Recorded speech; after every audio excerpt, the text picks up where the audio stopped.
America అధ్యక్షుడైన Donald Trump Venezuela ఆక్రమణ తర్వాత ఇప్పుడు గ్రీన్లాండ్ పై కన్నేశాడు. నాటో దేశాలతో పాటు EU హెచ్చరికలను ఏమాత్రం పట్టించుకోకుండా గ్రీన్లాండ్ ను అమెరికా ఎందుకు హస్తగతం చేసుకోవాలనుకుంటుందో పూర్తిగా తెలుసుకుందాం. ప్రస్తుతం ప్రపంచ దేశాలకు డొనాల్డ్ ట్రంప్ తలనొప్పిగా మారితే చైనా రష్యాల ట్రేడ్ వార్ అమెరికాకు కంటి మీద కొనుకు లేకుండా చేస్తుంది. వెనిజులా దేశంలో ఉన్న అపార చమురు సంపదను చైనా రష్యాలు దోచుకోకముందే అమెరికా ఆ దేశాన్ని ముందుగానే తన ఆధీనంలోకి తీసుకొని వాటికి సవాలు విసిరింది.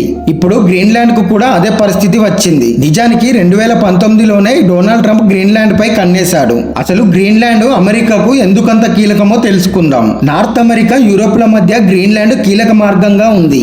చైనా రష్యా లాంటి దేశాల కదలికలను పర్యవేక్షించడానికి గ్రీన్లాండ్ ఒక అద్భుతమైన స్థావరం. ఒక విధంగా చెప్పాలంటే US మిలిటరీకి ఇదొక ఫార్వర్డ్ గ్రీన్ షీల్డ్ అని చెప్పవచ్చు. ఇప్పటికే అమెరికాకు గ్రీన్లాండ్ లో తూలే ఎయిర్ బేస్ ఉన్నది. ఇది మిసైల్ హెచ్చరిక వ్యవస్థతో పాటు శాటిలైట్ ట్రాకింగ్ ని పర్యవేక్షిస్తుంది. ఒకవేళ గ్రీన్లాండ్ ను పూర్తిగా తన ఆధీనంలోకి తీసుకుంటే అమెరికాకు సైనిక నియంత్రణ మరింత బలపడుతుంది. ముఖ్యంగా Greenland rare earth minerals, uranium, బంగారం, చమురు లాంటి అపారమైన ఖనిజ సంపదకు నిలయంగా ఉంది. చైనా ప్రస్తుతం రేర్ ఎర్త్ మార్కెట్ ను శాసిస్తుంది. గ్రీన్లాండ్ ను ఆక్యుపై చేస్తే అమెరికాకు వీటి కొరత తీరిపోనుంది.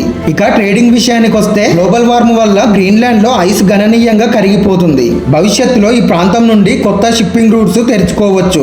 ఒకవేళ ఇదే నిజమైతే యూరోప్, ఆసియా దేశాలకు నౌకాయానం మరింత సులభం కానుంది. గ్రీన్లాండ్ వల్ల ఇన్ని ప్రయోజనాలు ఉన్నాయి కాబట్టే చైనా రష్యాలు అక్కడ సీ పోర్టులు, మైనింగ్ ప్రాజెక్టులు మొదలు పెట్టేందుకు ప్రయత్నాలు చేస్తున్నాయి. అందుకే వీటికంటే ముందే డొనాల్డ్ ట్రంప్ సైనిక బలంతో గ్రీన్లాండ్ ను హస్తగతం చేసుకోవాలని చూస్తున్నాడు. అయితే ఇక్కడ అమెరికాకు మరొక సమస్య కూడా ఉంది. గ్రీన్లాండ్ అనేది డెన్మార్క్ ఆధీనంలో ఉన్న స్వయం పాలిత ప్రాంతం.